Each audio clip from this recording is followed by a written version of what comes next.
Hey guys, Fizz here, and today we're going to be taking a look at the Elite controller for the Xbox One.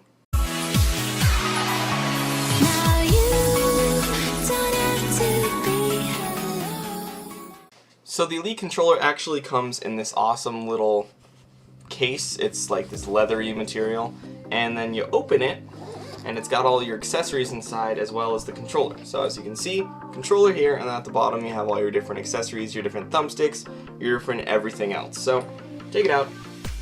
We can look at the accessories themselves. They just have the different thumbsticks. The paddles, I have two already in the controller, so that's why there's two missing. And then the different D-pad. I prefer the circle D-pad, but this is the regular directional D-pad if that's what you're into. Now let's take a look at the controller. And actually, I have my old controller, so we can compare the two. So first of all, major change right off the bat is this thing's got some weight to it. It's not made out of normal plastic like the other controllers are made out of, that like hard plastic. It's kind of like a polymer. It's really soft. It's like really smooth to the touch. And then all the parts, as you can see on the inside of the thumbstick, the D-pad here, all these parts are actually made out of steel, so that's what gives it its weight, really. You've got rubberized grips on the back, just like the Lunar controller, if you guys remember from that review. And then on the back you can see here these two green pieces right there. Those are the trigger stops. So if I pull that up, the trigger can go down all the way, and if I push that down, the trigger stops halfway. So it's better for FPS games, for shooting really quickly and stuff like that. You have in the middle here these two things here, and they are rebindable controls. You can have two presets on your controller. So if you go into your Xbox and you change the controls for the controller, which is an app now that you can do on any controller, even the old ones. If you go into the app and change the rebindings, you can actually set to two different ones saved to the controller. So say I'm playing Call of Duty and I have a button preset that I think works really well for Call of Duty. I can set that to preset 1, and then say I'm going to play Halo or Forza or something, and I have a different rebinding for those games. I could then just flip the switch and the controls will change to be rebound for that game or whatever. Of course, you still have all the standards like the 3.5mm jack, the new bumpers that they added recently. But overall, it's really a solid controller, and I know a lot of pro gamers are going to love the crap out of it. The biggest pro gamer friendly feature on these is the changeable thumbstick. So it's magnetized, you just pull it off. It actually, I'm surprised, they got it to work in a way where it's easy to take off. Like you don't have to rip it off, but it's never come off for me in game. It's solid on there enough to where I've never had it accidentally fall off or anything. You can shake it and do whatever you want to it. The thumbsticks will not fall off. But how I have mine set up is I have two paddles, the top paddle and the bottom paddle on the left side here, not the right side, just because I don't like it on the right side, just for what I use it for. The left and the right, the left and top and bottom, and then I use a normal Xbox One thumbstick for my left thumbstick, and a raised with the concave Xbox One thumbstick for the right stick. This really helps for first-person shooter games, any game where you're needing to aim your camera around. It really improves your precision. I will specify though, it has not really improved consistency for me. I've spent about 100 hours gaming on this since I got it, and it doesn't improve consistency. That's more of a personal thing, getting used to the way your controller works and actually, being very consistent naturally, but it does improve your precision quite a lot, and I recommend that anybody who can't afford a controller like this, go and get Control Freaks or something to raise your thumbsticks.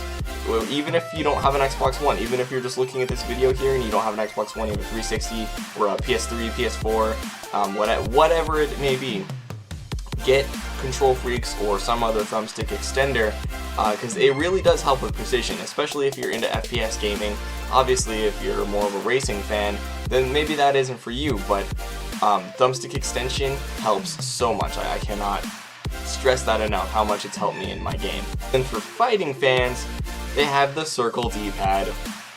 When I first saw this, I kind of freaked out a little bit because I'm a huge fighting fan. I mean, just gigantic. I was gonna buy Street Fighter V and play it on the PC with this controller, because this does work for PC. So if you guys are PC gamers who really need a controller for stuff, other games that you're playing, because look, I know people are PC Master Race and say keyboard and mouse is the best thing ever, but there are certain games where you need a controller, racing games, fighting games, stuff like that. It's very difficult to do that with a keyboard. So I definitely will recommend this, and I know PC gamers like to get the highest quality, highest bang for their buck here. This is the controller for you PC gamers who want a good controller to use. If you just want bare bones controllers, get a 360 controller for like 20 bucks, or even just get a normal Xbox One controller for the 60 or whatever. But if you're really wanting that quality controller that isn't a modded controller, that's not made out of plastic, that's got good build quality, that has high customization, this is the controller for you. PC gamers, Xbox One gamers, this is the controller for you. I've spent a lot of time with playing Scuffs and Cinches and all these other modded controllers and stuff, and so it's nice to get all the features that I liked about those controllers, but in an official, high build quality, licensed controller here. I love this controller. It's the best controller I've ever used, and I've used Scuffs, Cinches, whatever, and I can say it's better than all of those. And it's cheaper too. Scuffs go for like 200 bucks, and this is 150. So, I mean, it's up to you to decide whether or not that asking price is worth it. Pro gamers will tell you it's worth it. Pro gamers buy $300 Scuffs, $400 controllers, getting everything customized and stuff like that. But this is, in my opinion, from what I've used, from what I've seen, this works better and is of higher quality than a Scuff or a Cinch or anything like that. So, highly recommend it. I know I'm kind of rambling here. It's just that there's a lot to show off, and I can't really do all of that. I can't really show it all off without having you just come through the screen and grab it yourself and use it. Because that really is what you need to do. You just need to use it and give it a shot. Because this thing really is great. Like, I can't go back to a normal Xbox One controller after using this. There's just no way. I tried playing Call of Duty the other day with my Lunar White, and it felt wrong. It felt like I was cheating on my Elite controller here by using that controller. And plus, my accuracy was absolute crap because I'm not used to because I'm used to an extended thumbstick. So if you guys enjoyed this video, leave a like, comment, subscribe if you haven't already, and I'll see you in the next one. Stay classy, guys.